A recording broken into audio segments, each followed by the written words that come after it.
Hari ini kami melakukan pemeriksaan spesimen sebanyak 21.054 spesimen, sehingga total yang telah kami periksa sampai dengan saat ini adalah 915.482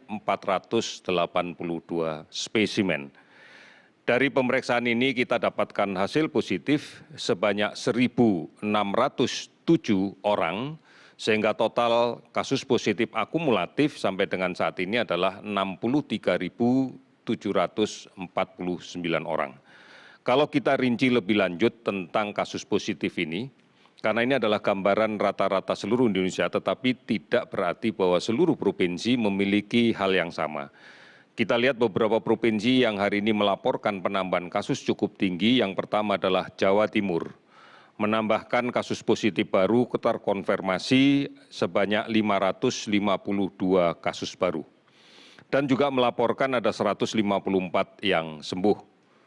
Kemudian DKI Jakarta melaporkan kasus positif yang baru adalah 257 kasus, dengan kasus sembuh sebanyak 286 orang. Jawa Tengah melaporkan 208 orang kasus baru dan melaporkan sembuh 50 orang. Kemudian Sulawesi Selatan melaporkan kasus baru 136 orang dan kasus sembuh 95 orang. Jawa Barat melaporkan 106 kasus baru dengan 17 orang sembuh. Kalau kita lihat secara keseluruhan, maka kita bisa mendapatkan ada 18 provinsi yang hari ini melaporkan penambahan kasusnya di bawah 10. Dan ada 7 provinsi yang hari ini tidak ada penambahan kasus sama sekali. Di antaranya adalah di Aceh, Kalimantan Utara, Sulawesi Tengah, Maluku Utara, Sulawesi Barat, Nusa Tenggara Timur, dan Gorontalo. Penambahan kasus sebanyak 1.607 tidak dimaknai bahwa keseluruhan kasus ini masuk ke rumah sakit. Karena sebagian besar justru kita dapatkan dari hasil kontak tracing terhadap kasus yang kita rawat di rumah sakit, kemudian dilakukan kontak tracing pada orang yang kita duga dan kita curigai tertular karena kontak erat dengan kasus positif yang kita rawat, dan kemudian kita lakukan pemeriksaan secara masif dengan menggunakan pemeriksaan antigen, baik dengan metode real-time PCR maupun menggunakan metode tes cepat molekuler atau TCM. Dari data inilah kita mendapatkan kasus-kasus positif. Sebagian dari kasus positif ini justru tidak menunjukkan gejala yang diindikasikan untuk dirawat di rumah sakit. Oleh karena itu, maka langkah yang paling tepat menangani kasus ini adalah melaksanakan isolasi secara mandiri dengan ketat. Ini menjadi penting karena kalau ini tidak dilaksanakan dengan baik, maka akan menjadi sumber penularan baru di tengah-tengah masyarakat kita. Kita harus menemukan kasus konfirmasi positif dan kemudian melakukan isolasi.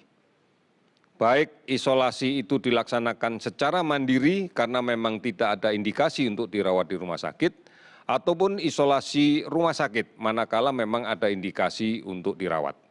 Dengan cara seperti ini kita akan bisa memutuskan dan mengamankan yang bersangkutan agar tidak menjadi sumber penularan bagi masyarakat yang ada di sekitarnya. Saudara-saudara, kalau kita lihat data hari ini kasus sembuh dilaporkan sebanyak 886 sembuh, sehingga totalnya menjadi 29.105 sembuh. Angka sembuh secara total memang kita berada pada 45,42%. Rata-rata nasional kita. Jika kita melihat rata-rata global memang masih berada di bawah, karena rata-rata global hari ini dilaporkan ada 56,71%. Tetapi jika kita melihat secara keseluruhan, maka ada 11 provinsi sebenarnya yang sudah memiliki angka kesembuhan di atas 75%. Artinya memang sudah banyak yang menjadi sembuh. Sedangkan kasus meninggal yang kita catat hari ini ada 82, sehingga totalnya menjadi 305 menjadi 3.171 orang. Kalau kita lihat angka kematian secara nasional, angka kita berada pada angka 5%. Ini pun juga relatif lebih tinggi dibandingkan dengan angka rata-rata dunia yang saat ini mencapai 4,72%. Kasus yang kemudian positif dan membutuhkan perawatan, kita masih memiliki kapasitas tempat tidur ruang isolasi yang cukup banyak. Karena bed okupasi rasio atau tingkat hunian rumah sakit tingkat hunian tempat tidur isolasi secara nasional baru terisi 53,39%. Artinya kurang lebih masih ada separuh yang belum terisi. Kalau kemudian kita lihat di Jawa Timur misalnya, maka tempat tidur isolasi yang disiapkan adalah sebanyak 5.837 tempat tidur. Namun saat ini hanya terpakai 4.214 tempat tidur. Artinya pada posisi seperti ini secara keseluruhan, maka posisi tempat tidur yang disiapkan masih cukup, lebih dari cukup menurut kami. Oleh karena itu saudara-saudara sekalian, kita tidak ada ruang untuk merasa pesimis di dalam penanganan ini, namun mutlak masih diperlukan upaya keras dari semua pihak, semua masyarakat untuk memutus rantai penularan ini. Kami akan melakukan bersama gugus tugas daerah tentunya akan melakukan upaya tracing, penelusuran kontak dari kasus positif yang kita temukan. Kita pastikan bahwa kemungkinan orang yang tertular dan menjadi sumber penularan di tengah masyarakat bisa kita temukan melalui pemeriksaan yang masif. Dan setelah itu, maka kita akan memberikan rawatan yang terbaik.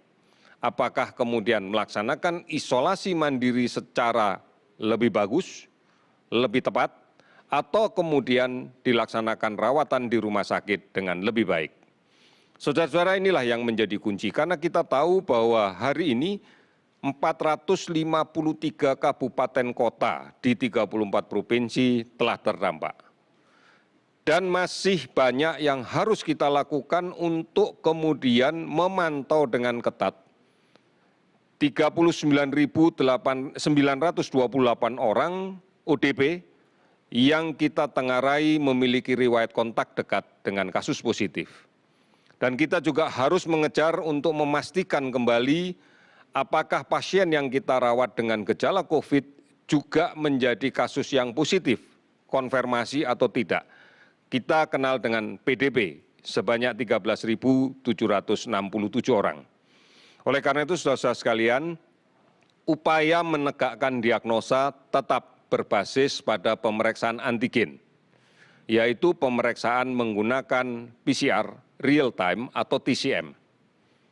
Rapid test hanya digunakan untuk screening, karena rapid test yang ada di masyarakat sekarang adalah pemeriksaan rapid test yang berbasis pada antibodi. Oleh karena itu, ini kewaspadaan yang penting kita lakukan. Di balik itu semua, kepatuhan terhadap pelaksanaan protokol kesehatan menjadi kunci.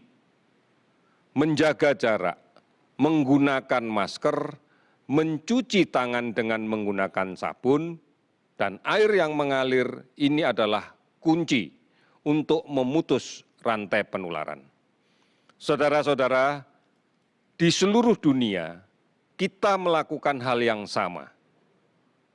Kita merubah kebiasaan-kebiasaan yang lama menjadi kebiasaan yang baru yang memungkinkan kita aman dan meyakinkan kita aman dari penularan COVID-19 ini.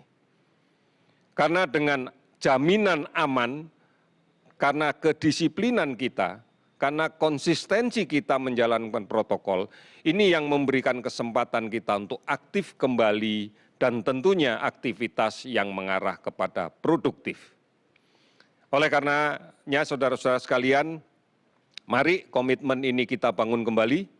Hanya dengan cara seperti ini, kita bisa menjalankan kegiatan dengan aman dan produktif, agar dan COVID-19 ini bisa kita putuskan. Gunakan masker yang benar, gunakan masker dengan cara yang baik. cuci tangan yang benar, dan kemudian pastikan kita tetap menjaga jarak dengan orang lain. Terima kasih, selamat sore.